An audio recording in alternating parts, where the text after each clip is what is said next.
This week on the fishing, oh my god, what the hell is coming out of her arm? Who the hell is that? Oh my, what is going on here? Oh god, I don't know what's going on. What is this thing?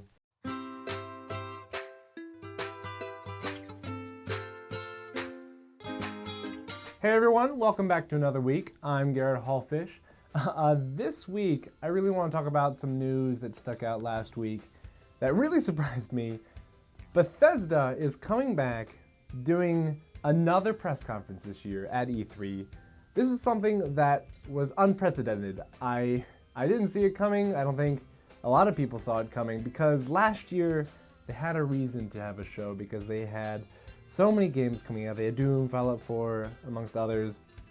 All these games to show off the gameplay, show off the visuals, show off their plans. They just had a lot to share with everyone, and that made sense for why they opened up E3 with their press conference, blew everyone away, had one of the best conferences, if not like one of the best conferences of the year, and now they want to do it again. Now, last year, we had them come on stage and they announced some of their games that they were working on. We already knew about some of them, but they showed off a lot of it. So we had Doom, which came out, and there was tons of footage. I mean, that's one thing that their press conference was fantastic with, is that rather than 2 minutes in, 2 minutes out, 2 minutes in, 2 minutes out, just game, they show only a few games, but you get like 10, 15, 30 minutes of gameplay. It's fantastic. So Doom came out and it looked great. It looked crazy, it looked sadistic, it looked fun. And it just looked like what a Doom game needed to be in the modern day. So like it felt like a modern game, but watching it still had a lot of that like Twitch, fast-paced, old school action that the old first-person shooters used to have. And that's really important when it comes to Doom. Now, they also showed off Fallout 4, which we all knew was coming, but it was phenomenal. They showed off a massive amount of gameplay. They kept showing more and more. They showed everything, and then they surprised us with a release date only a few months away. And that's the way you announce a game, and that was fantastic. Go Bethesda. And then they followed off with some Battlecry, which, of course, now Bethesda have come out and said that they have concerns about Battlecry, so I would not be surprised if they actually just cancel that game. It didn't look good to begin with.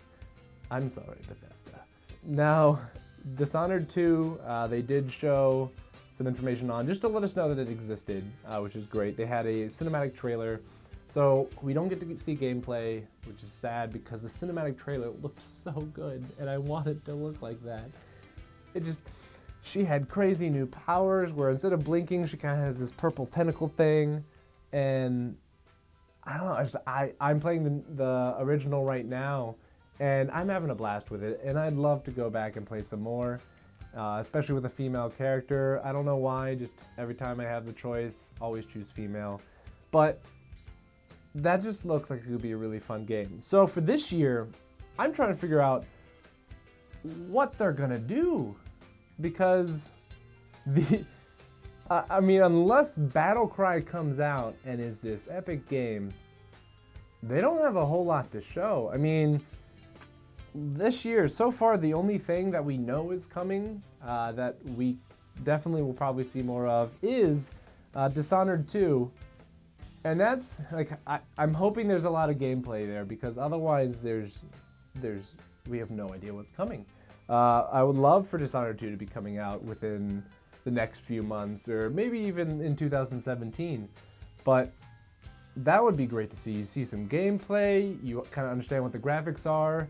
Because looking at the old one, it does look a little rough at times, but I do have to say that the characters' faces all look fantastic. I mean, that's one of my biggest pet peeves when you're playing a game and their mouth movements just aren't right, and so it doesn't really meet with what they're saying. So that one, I can guarantee is going to be in there. But then, will we see like an Elder Scrolls sequel? I mean, I'm not a big fan of the series, but I admit that Skyrim is a game with epic proportions. It's similar to Fallout in just the size of it. And that's a game we haven't seen since Skyrim, and they've just been kind of quiet about it. So why not have another Elder Scrolls? And I think this is the time to reveal that you're at least making one, or pull another Fallout and say, oh hey, and it's coming out soon. That could be another possibility, but we just don't know. We've also got, I mean, from then on out, they could either be brand new titles, or they could just bring out other titles that just came out in 2014. So we've got Wolfenstein, which they just brought back, which, if you haven't played Wolfenstein, this is one of the best single-player first-person shooters you can get your hands on. Just the story and the characters, it's just a fun game.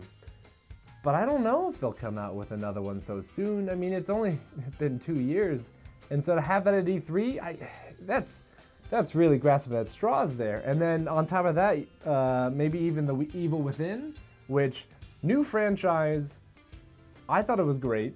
I haven't played I haven't completed the game yet, but from what I've played, it really feels like Shinji Mikami is finally getting to make the games he wants to make again, and not just more and more Resident Evil. I mean, it shares a lot with Resident Evil, but one, it's Bethesda.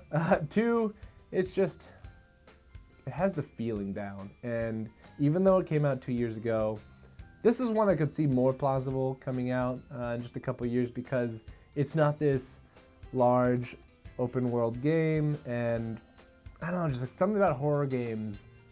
You always want more horror games. Not enough come out these days. I mean, if we're really gonna grasp at straws, maybe they bring back Rage. That was a game that came out back on Xbox, but 360. But I mean, it didn't really set the world on fire, but no one really hated it. It didn't do poor. It just did okay. But it does have a cult following, and I know there are some people that really enjoy it. So why not bring it back? Why not make it a game that's just as good as Wolfenstein, just as good as Doom, just as good as Fallout 4? These are possibilities, baby. We don't know what to expect. I really have no idea what else could be coming. They could very well be coming out with a brand new franchise and surprise us all. And it could be the next best thing for this year or next year or whenever it comes out. And with that, that's this week's episode. If you have any thoughts about what could possibly be at Bethesda's E3 conference, or maybe it'll be a bombshell, let us know in the comments below. You can also like us on Facebook via the description below. And please find us on Twitter at NerdMudgeCom. I'd like to thank you all for joining us this week. I'll see you next time.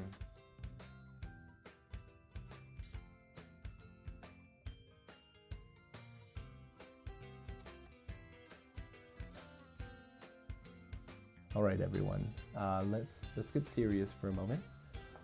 Now, we all know that Bethesda has secretly been working on Battlecry behind screens, using red herrings like, oh, we're concerned, it's not gonna be good. No, this is gonna be the most incredible game of any generation. It's gonna blow people's minds. You're gonna wanna buy 17 copies. Battlecry is gonna be great!